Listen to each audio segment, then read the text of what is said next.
आज का हमारा विषय है उदासीनता। उदासीनता हृदय का ऐसा भाव है जहां हमें किसी बात में रुचि नहीं रहती, हम कोई कार्य करने के लिए उत्साहित नहीं होते। उदासीनता जब एक सीमा से बढ़ जाती है तो मन का रोग बन जाती है। मनुष्य जीवन से अधिक मृत्यु को पसंद करने लगता है। हम सब जीवन में कभी ना कभी उदासीनता का अनुभव अवश्य करते हैं। मन निराशा से भर जाता है और हम कार्य का त्याग कर बैठते हैं। अधिकतर हमारी उदासीनता कुछ समय के लिए ही होती है, इसलिए उससे होने वाली हानि को हम पहचान नहीं पाते। किंतु उदासीनता धीरे धीरे आदत का रूप धारण कर लेती है और हम बार बार उदासीनता के कारण हाथ में लिए कार्य अधूरे छोड़ देते हैं। क्या हमारे सबके साथ ऐसा नहीं होता? तो वास्तव में उदासीनता क्या है? इसका जन्म कहां से होता है? इससे छूटने का उपाय क्या है? उदासीनता वास्तव में मन की ऐसी स्थिति का नाम है जब हमें अपनी तकलीफों, अपनी कठिनाइयों का कारण बाहर दिखाई देता है। हम कहते हैं कि समाज बुरा है, नौकर या स्वामी गलत है, पति या पत्नी का बर्ताव अनुचित है, जीवन की परिस्थितियां प्रतिकूल है, वक्त हमारा साथ नहीं दे रहा, वगैरह वगैरह। और जब दुख का कारण बाहर होता है तो उसको बदलने का हमारे पास कोई मार्ग नहीं होता। क्या ये सत्य नहीं? हम समय को किस प्रकार बदल सकते हैं? परिस्थितियों में कैसे परिवर्तन ला सकते हैं हम? अर्थात हम स्वयं को निस्सहाय मानने लगते हैं और वहीं से उदासीनता का जन्म होता है। क्या ये सत्य नहीं? प्रश्न ये है कि क्या हमारी सारी विपदाओं का कारण बाहर है या स्वयं हमारे भीतर है? क्या हमारी सारी विपत्तियां, हमारे बुरे हालात क्या दूसरों के कारण है? क्या हमारा परिवार हमारा शत्रु है? क्या समाज दुश्मन है? या हमारी परिस्थितियां हम स्वयं निर्मित करते हैं? विचार कीजिए, पतझड़ में पत्ते गिरा देने वाली ठंड क्या वृक्ष के साथ दुश्मनी कर रही है? नहीं, ऋतु चक्र तो अपना कार्य करता है। उसे पेड़ के साथ ना दुश्मनी है ना दोस्ती। ऋतु चक्र के अनुकूल हो जाना वृक्ष का कर्तव्य है। ठीक वैसे ही समाज कभी किसी व्यक्ति का ना मित्र होता है ना शत्रु। समाज को जिससे लाभ मिलता है, समाज उसका मित्र बन जाता है। अर्थात समाज प्रतिकूल तब बनता है जब हम समाज के प्रतिकूल बनते हैं। वैसा ही व्यक्तियों के बीच में भी होता है। हम जिसे प्रेम करते हैं वो हमें प्रेम देता है, हम जिसे लाभ देते हैं वो हमें लाभ देता है। हमारे हालात बदलने के लिए हमें स्वयं अपने आप में परिवर्तन करना पड़ता है। इतना समझ लेने पर स्वयं में परिवर्तन करना कठिन नहीं। अर्थात जीवन में उदासीनता का कोई कारण ही नहीं, केवल अपने आप में परिवर्तन करना पर्याप्त है। अवश्य विचार कीजिएगा, चिंतन कीजिएगा, मनन कीजिएगा। मनुष्य की सबसे बड़ी दुर्बलता क्या होती है? सोचिए। धन, प्रेम, अहंकार।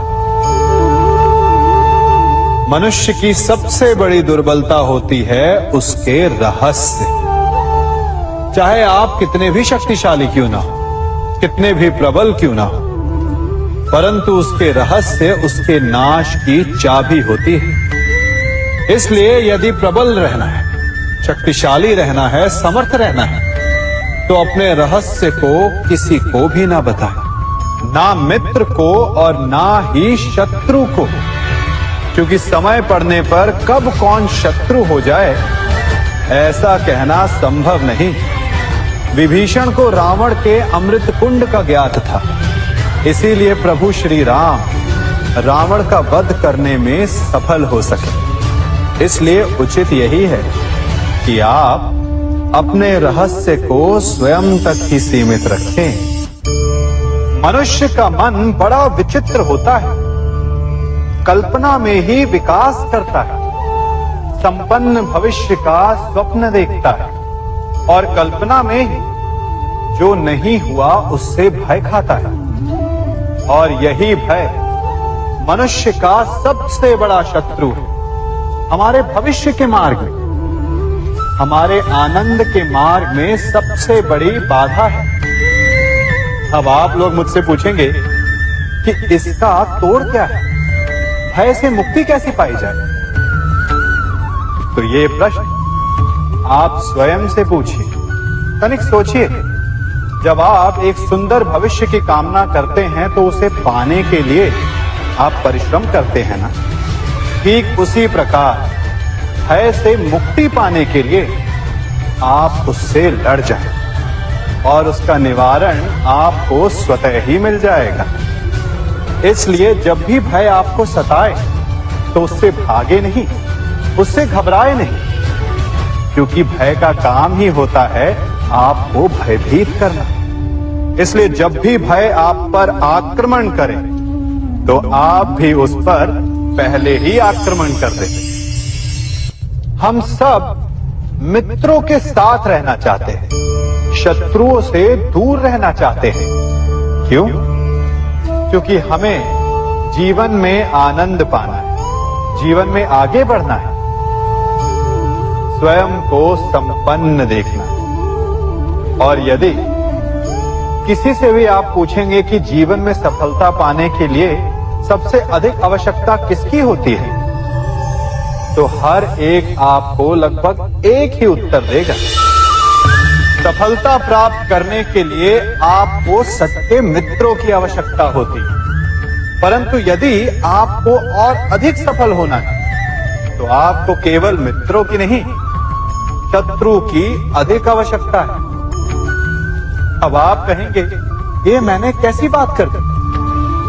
तनिक स्वयं सोचिए। जब भी संकट आता है तो मित्र क्या करते हैं? आपकी सहायता करने के लिए आपके साथ खड़े हो जाते हैं। और संकट के समय में शत्रु और बड़ा संकट बनकर हमारे समक्ष खड़े हो जाते हैं।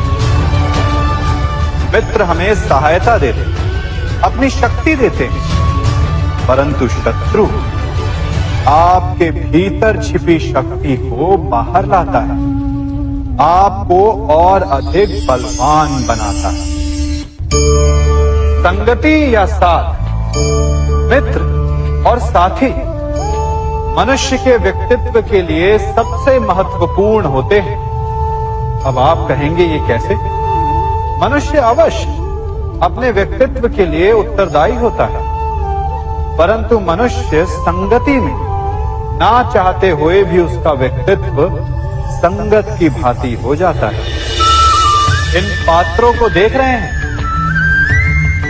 मध्य में जल रखा है, इसमें दूध है और इसमें मलिन कीचड़ रखा है। यदि मैं इस जल को इस दूध में मिलाता हूं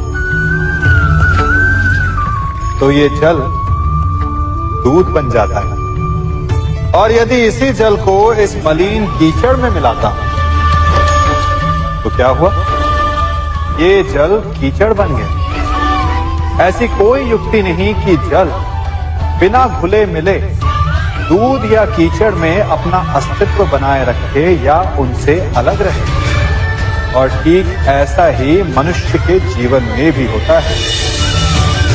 यदि एक गुणहीन व्यक्ति गुणवानों की संगत में बैठे तो उसे भी गुणवान समझा जाता है, सम्मान का पात्र समझा जाता है। और यदि एक गुणवान व्यक्ति गुणहीनों की संगत में बैठे तो उसे भी तिरस्कार मिलता है। इसलिए अपने जीवन में सदैव संगति सोच समझकर सावधानी से चुनिएगा। कभी खेत में किसी किसान को खेती करते देखा है? वो उसे सींचता है, उसे जोतता है, पशु पक्षियों से खेत की फसल की रक्षा करता है, परंतु एक बात का वो सबसे विशेष ध्यान रखता है कि कहीं खेत में खरपतवार ना उग जाए, क्योंकि एक खरपतवार खेत की सारी फसल को नष्ट कर सकती है। ठीक उसी प्रकार यदि वंश की कोई संतान खोटी निकल जाती है तो वो समूचे वंश का सर्वनाश कर देती है। इसीलिए संतान के लालन पालन में विशेष ध्यान देना आवश्यक होता है, क्योंकि संतान वो फसल होती है जो वंश के आने वाले समय को महान बना सकती है या फिर वंश का पतन भी कर सकती है। मनुष्य भी बड़ा विचित्र प्राणी है। अपनों से नीचे के स्तर के लोगों को वो हे दृष्टि से देखता है, उनका उपहास उड़ाता है, उनसे बार बार कहता है कि तुम्हारा कुछ नहीं हो सकता, तुम भविष्य में कुछ नहीं कर पाओगे। जब मनुष्य के पास धन, संपत्ति, मान होता है तो वो दूसरों का आदर नहीं करता, परंतु वो एक बात भूल जाता है कि उससे भी अधिक शक्तिशाली कोई अस्तित्व में है, और वो है समय।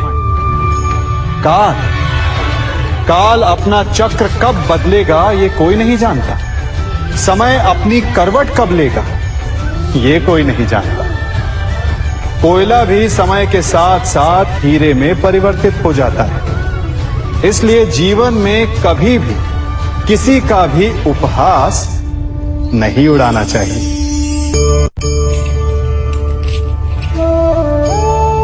बड़ी विकट समस्या है। मुझे स्मरण ही नहीं हो रहा कि इस गुच्छे की कौन सी चाबी इस ताले को खोलेगी। बड़ी देर से प्रयास कर रहा हूं, परंतु ये ताला खुल ही नहीं रहा।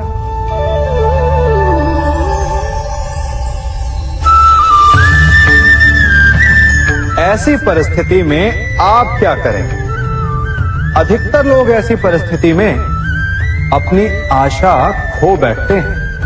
उन्हें लगता है कि चाबी खो गई। वो तिलमिला जाते हैं, क्रोधित हो उठते हैं, परंतु उस समय धैर्य रखें तो गुच्छे की अंतिम चाबी ताला खोल सकती है। कुल्हाड़ी का अंतिम प्रहार वृक्ष को काट के गिरा देता है, परंतु क्या सत्य में कुल्हाड़ी का अंतिम प्रहार वृक्ष को काट के गिरा देता है? आपको आपका लक्ष्य दिला देता है? नहीं, आपका निरंतर प्रयत्न ही आपको सफलता दिलाता है। जब आपका मन निराश है तो अपने कार्य में दुगनी उत्साह से जुट जाए, क्योंकि अनावरत बहता जल ही कठोर चट्टान को काट सकता है। सफलता का मूल है परिश्रम, प्रयास और आशा। मनुष्य का जीवन ऋतुओं के समान होता है। आज ग्रीष्म तो कल वर्षा, परसों शीत। तनिक संकट आया तो हम संयम खो बैठते हैं, तनिक ऋतु बदली तो हम अधीर हो जाते हैं। अपने आक्रोश में, अपने क्रोध में हम उनसे ही संबंध बिगाड़ लेते हैं जो हमारे अपने होते हैं। क्यों ऐसा होता है ना? हमें लगता है कि हमारे अपने फिर से मना लेंगे, परंतु स्मरण रखिए, सदा ऐसा करना संभव नहीं होता। सागर की उछलती लहरों को तट सहता है, और यदि तट ही टूट जाए तो बाढ़ आ जाती है। हमारे संबंध भी दूध की भांति होते हैं। दूध तपकर उबल सकता है, परंतु यदि उसमें खटास आ जाए तो वो फट भी जाते हैं। और फटे दूध को चाहे जितना मत लो, उसमें से माखन नहीं निकलेगा। इसीलिए अपने संबंधों को संभल कर निभाना चाहिए।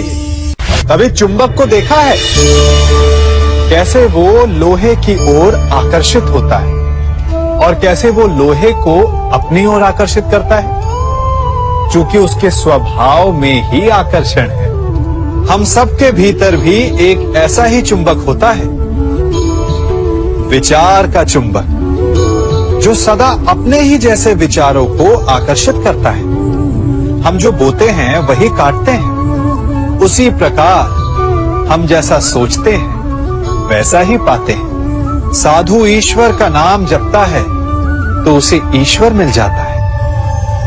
अर्थात फल हमारी सोच पर निर्भर करता है। ओस की बूंद यदि केले के पत्ते पर गिरे तो वो कपूर बन जाती, सीप में गिरे तो मोती, और यदि विषधर के मुख में गिरे तो विष। बूंद एक है परंतु उसके प्रारब्ध भिन्न है, क्योंकि उसे आकर्षित करने वालों का व्यवहार भिन्न है। इसलिए यह आप पर निर्भर करता है कि आपको भविष्य में विष चाहिए या अमृत। स्मरण रखिए, हम वही बन जाते हैं जैसा हम सोचते हैं, जैसा विश्वास रखते हैं। यह आपका विश्वास ही है जो ये निर्धारित करेगा कि आपको विष मिलेगा या अमृत। इसलिए अपनी सोच को सुदृढ़ रखिए, सकारात्मक रखिए, और फल भी सकारात्मक ही आएगा। राधे राधे।